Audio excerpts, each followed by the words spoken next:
What's going down, man? It's your boy Earl the Monarch, and we back with another movie review. This review is for a movie called Be Cool, starring John Travolta, Vince Vaughn, Dwayne "The Rock" Johnson, and Cedric The Entertainer, and also Andre 3000.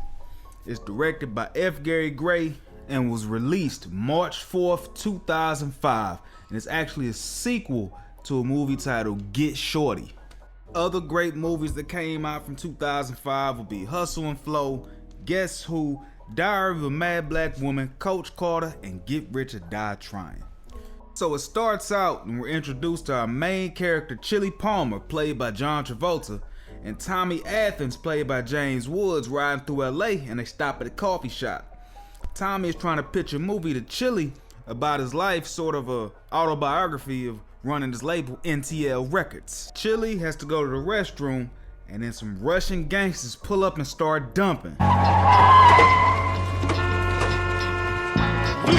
ain't the niggas that hard, it's the niggas that be like, what? It's the ones that put the slugs in your ass and check your ass tonight.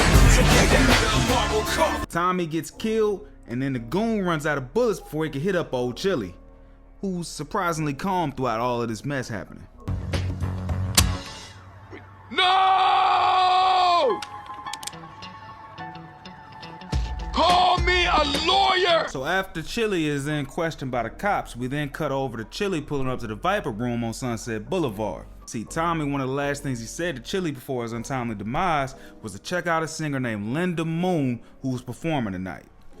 Linda, who was played by Christina Milian, wows old Chili with her performance, and then she tells Chili how she hates her manager Raji Lowenthal and his bodyguard Elliot. Raji, who's played by Vince Vaughn, is some cornball clown who thinks he's black. Like doing some ass popping all up and down a pole. You be up in that place going pop, pop, pop. Oh my Pop, God. pop, pop. What are you gonna say? Pop, pop. Nothing more than I have to. Chili tells Raji that he's Linda's new manager and that he's canceling her contract because, that's how the music business works. And Raji sends Elliot to attack old Chili. You're Elliot Wilhelmunchy. You're an actor. Huh? I'm sorry, Chili Palmer. I'm a producer. I did the film Get Leo. Do you remember that? Goddamn, what you doing, man? What? Nigga, you's a bitch! Breathe up. You okay? Chili tells Elliot to leave old Raji and come work with him and be put in a movie or something. Chili then pulls up to Tommy's house to speak with Tommy's wife, Eddie, played by Uma Thurman. See, Chili wants to take over Tommy's record label, NTL Records, and then Tommy's former assistant then arrives and tells them about two pay cuz coming by the label and burning a picture of the building. Takes a picture. He comes in, doesn't even ask for Tommy, lights it on fire, Oh, hell no, man. tosses it on my desk.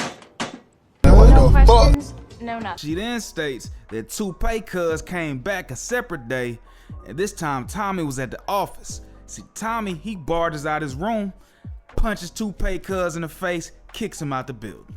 He comes flying out of his office, walks up to the guy, hits him right in the eye. Hey, just like that scene in Get Leo.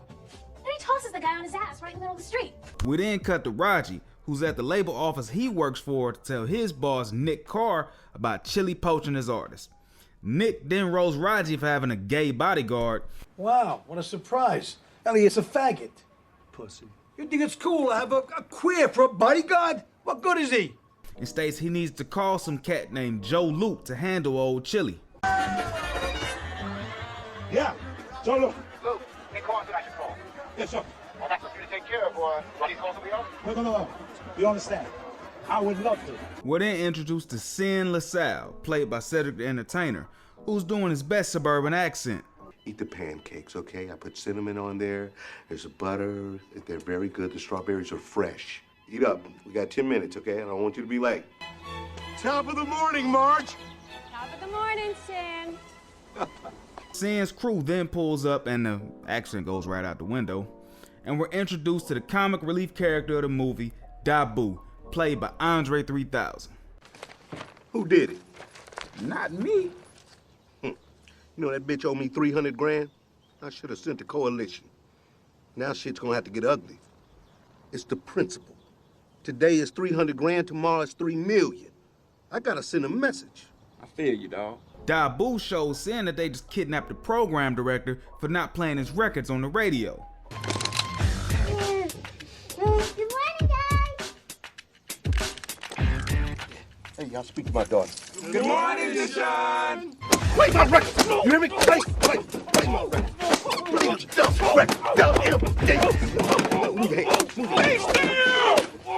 Sin puts on this act for his daughter in the suburbs, but he really a stereotypical 2000s gangster. We then cut to Chili, Linda, and Eddie pulling up to the Crump factory.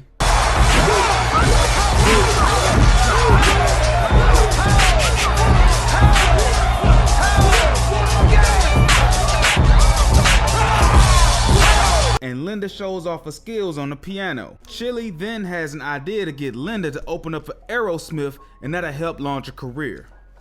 We then cut to old Chili getting home, and we find one of the Russian gangsters from earlier sitting at the table with a gun waiting on Chili, only to find out that he's already dead. You picked the wrong house, fool! Turns out it was old Joe Loop, and he killed the wrong guy.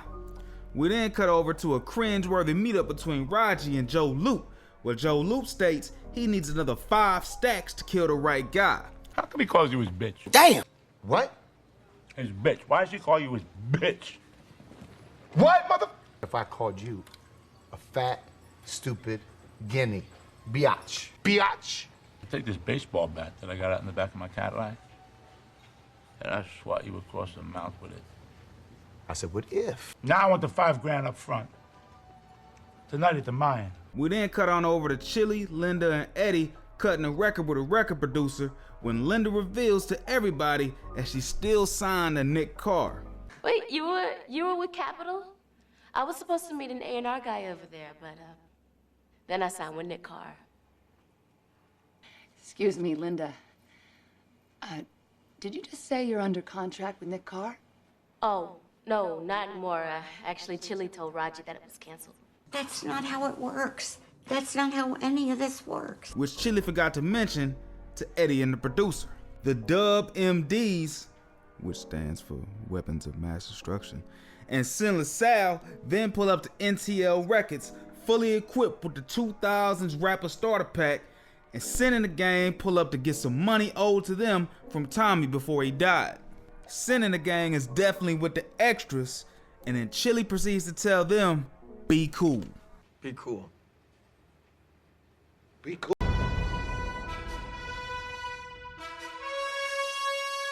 Chili tells Sin he'll get him the $300K that's owed to him, plus the VIG. Plus the big. All right. Okay, everybody cool out. Everybody calm down. Dabu, calm down. So you saying pull us the VIG? The VIG? I mean, what's a VIG? We then cut to a scene that lasts entirely too long of Elliot getting mad at Raji calling him a faggot. No some old faggot going by the name Elliot Wilhelm is gonna make it to the big screen? Raising a goddamn eyebrow? I understand shit like this because I ain't a homo. Once you turn faggot, you lose all self-respect. Then what the hell you stopping the car here for, man? You crazy?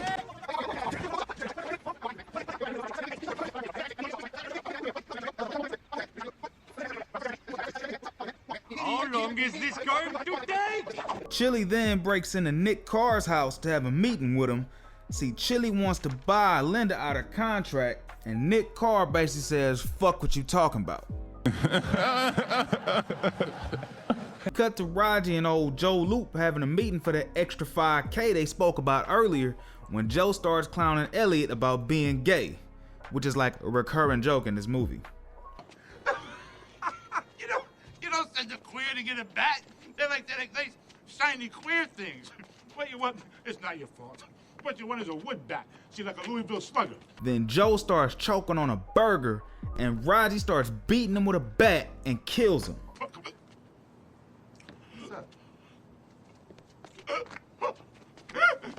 Roger, I think he's choking. You clowning me?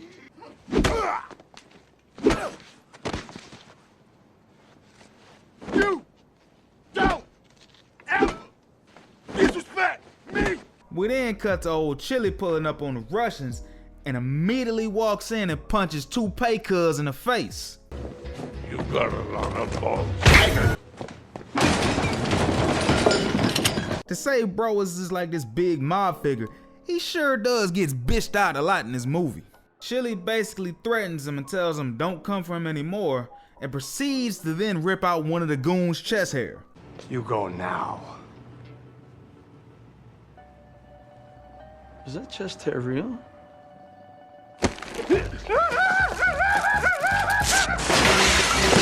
We then cut to a random scene of Elliot being gay.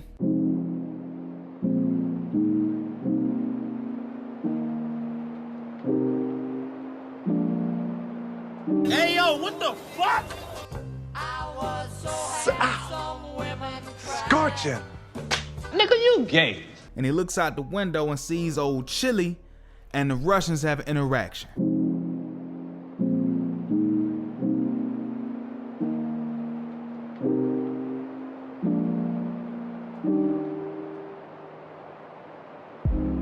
Chili and Eddie pull up to the Laker game and they run across old Steven from Aerosmith.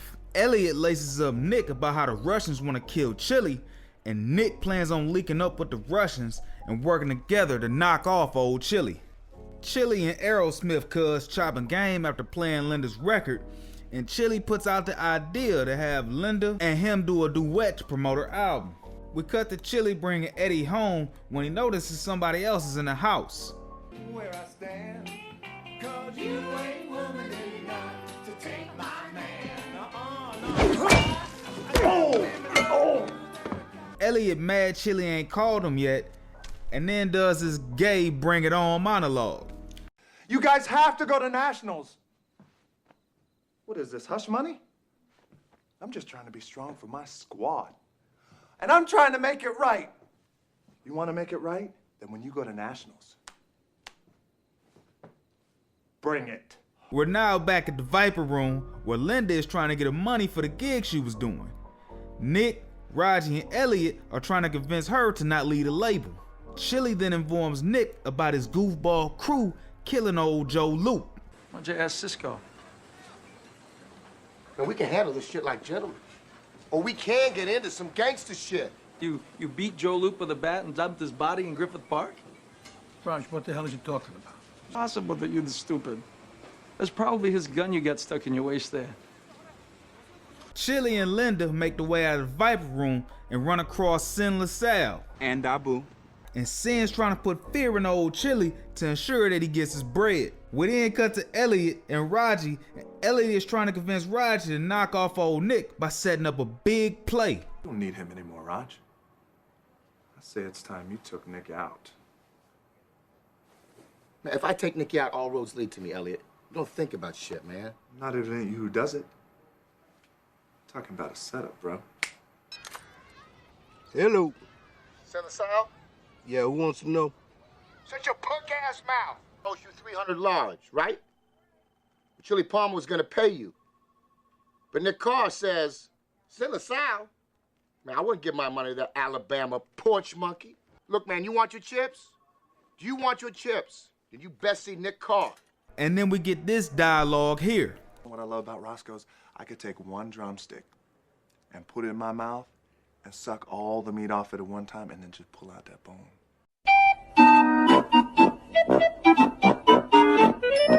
It's like they didn't even have a script for The Rock. It's like they just told him, be gay.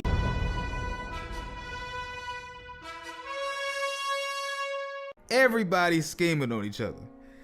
Eddie convinces the black cop to go buy the contract that Nick pawned at the pawn shop, which is something I didn't know that could happen, but you know, here we are. Chili uses bodyguard cuz to scheme on the Russians, sending the gang pull up to Nick's label after Raji called trying to set up that play to get Sin to kill old Nick. You lost your Hang up the phone, Nick. Man. This ain't cool, man. Come on, man, pull me up, man. Then the Russians pull up after that cop bought the ticket. They now think that Nick tried to set them up too. Nick starts copping pleas, and Toupee Cuz continues with the racism. Be cool, nigger.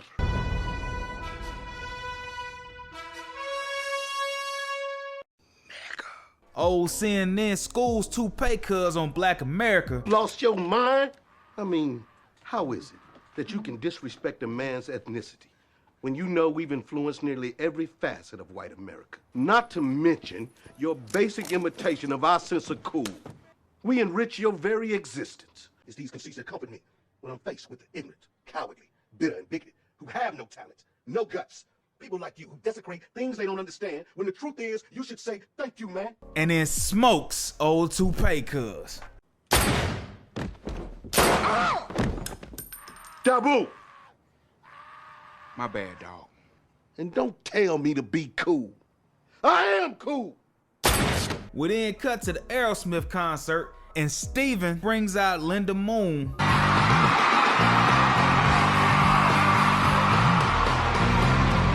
And they perform a duet. But that kind of love was a killing kind. We then cut to Eddie and Chili having a celebratory drink. Of course, they sleep together when Eddie is then awoken to the stereo downstairs. Wake up. Listen. What's wrong? I didn't leave the stereo on. Chili goes to check it out and finds Sin in the gang.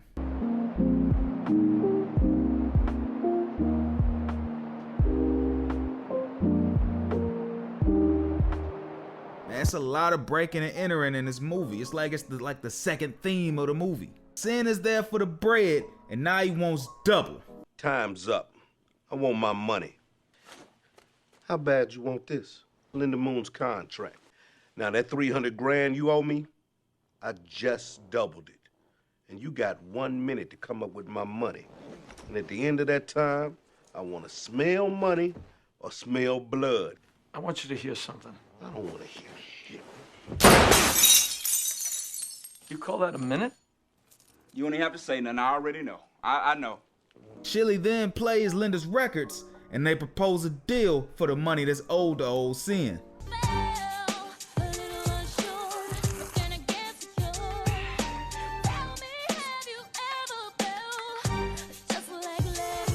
What's going on here? Let me produce her.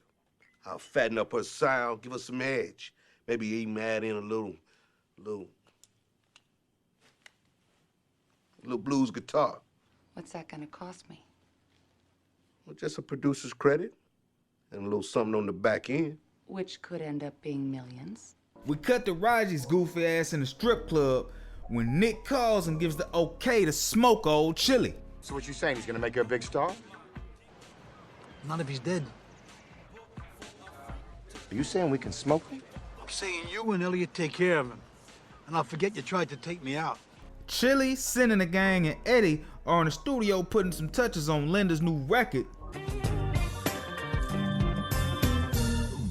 when they start debating on who should direct the video. We should get Shotgun to do the video. I'll get him. The man's Scorsese of music videos. It won't happen. The man was my production assistant on Get Leo. I'll get him. Linda! A mighty big leap, but now we're here at Linda's video shoot. Nick shows up trying to get Linda's contract back. I think it's time you, me, and Edie had a little talk. You want to talk business? You talk to me. You leave Edie out of this. I'm already in negotiations with Edie. I'm just coming to get you. When I told you I wanted us to work together, I was being genuine. Oh, I could tell. But now that Linda's making a name for herself, she's gonna need a real professional managing her career. So I'm gonna need that contract back. Just take it. It's yours. Takes a big man to realize that bigger man swings a bigger dick. What did he say? So what the hell's this? That's Linda's contract. Take care, Chill. Then gives the okay for Raji and Elliot to smoke Chili and Eddie. Chili then exposes Raji for deleting Elliot's messages. There goes your audition. What audition? I left you a message on your two-way. Leave me a message. I checked my messages. Nobody called. Sounds like maybe somebody erased your messages. Check you. Elliot, Chili Palmer. I got you an audition on a Nicole Kidman picture. It's next Tuesday at 3 o'clock. Give me a call. No, he ain't.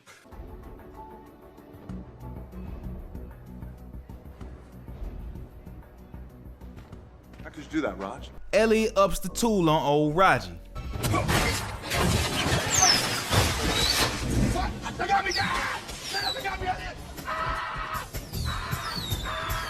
Nick pulls up to the pawn shop to get what he thinks is Linda's contract, and he's set up for the murder of Joe Loop. What the hell? Nick, come! You're under arrest for the murder of Joe Loop. Gotcha, nigga! We then cut to the MTV Music Awards, and Linda's performing her now, I guess, smash hit single. The sun is gonna shine again. Tell me, have you ever felt like you've been left alone?